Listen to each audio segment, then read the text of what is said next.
Okay, so next we're going to do the exact same thing we did for sine, but we're going to do it for cosine.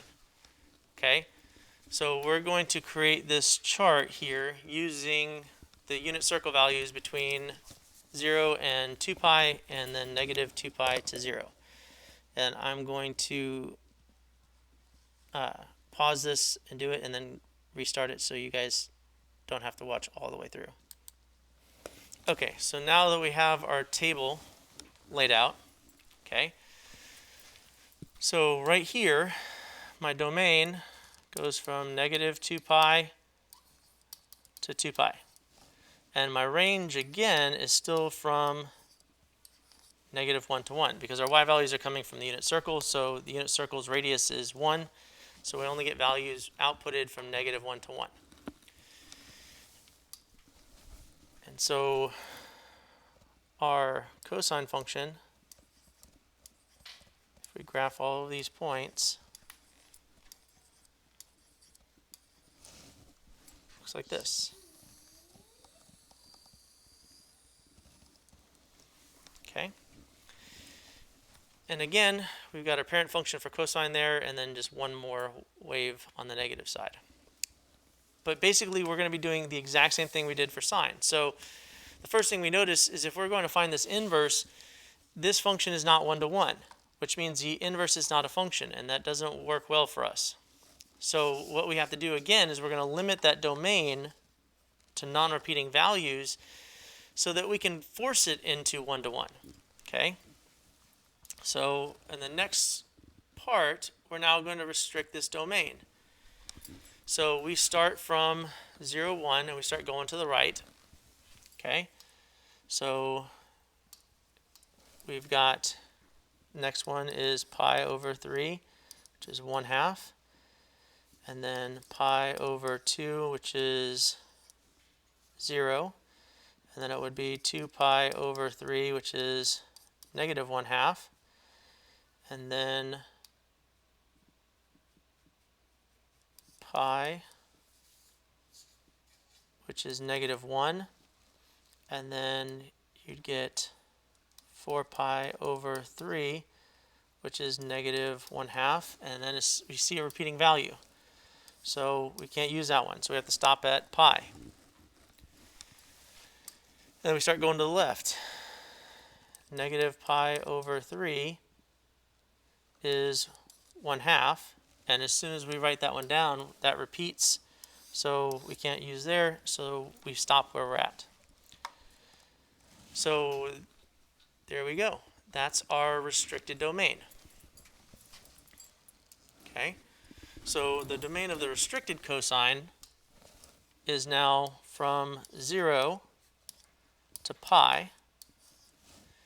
And the restricted range is going to be from negative 1 still to 1. So we get all of the same y values from the original function with only using x values from 0 to pi. Okay? So next we're going to do exactly the same thing we did on the last one. Again, we're now going to say, okay, we're going to use this table to switch our domain and our range. So here we go. So this is going to be 1/2 pi over 3, 0 pi over 2, negative 1/2 2 pi over 3, and negative 1 pi. So the new domain, which are our inputs, are from negative 1 to 1, and our range, which are our outputs, is from 0 to pi. And again, let's graph these points so you can kind of see what it looks like. So 0, 1, 0, 1/2 pi over 3, which is like right here, 0 pi over 2, then negative 1/2 2 pi over 3, which is going to be like right here, and then negative 1 pi, which is right there.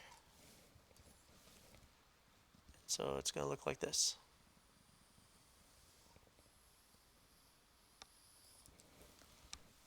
I did an awful job.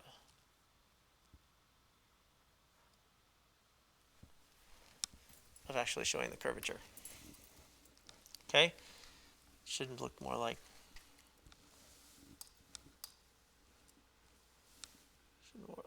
this.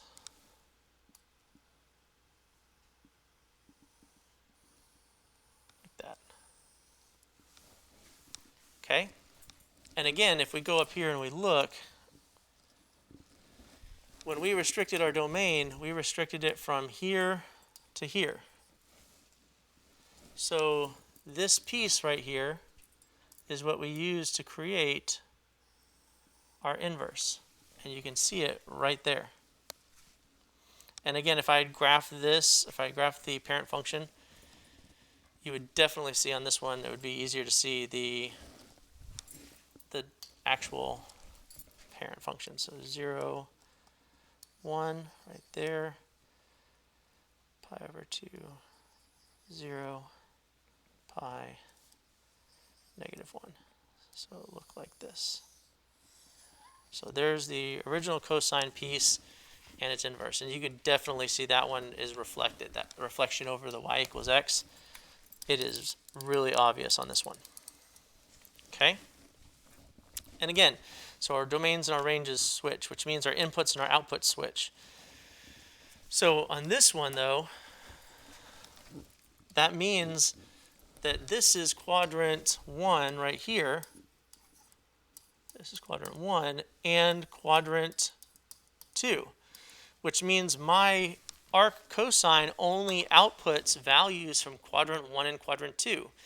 So you'll only get back angles from the first and second quadrant from the arc cosine. So sine you'll get back quadrants 1 and 4, where arc cosine you'll get quadrants 1 and 2. Okay, and that's going to become really important in the next couple of days.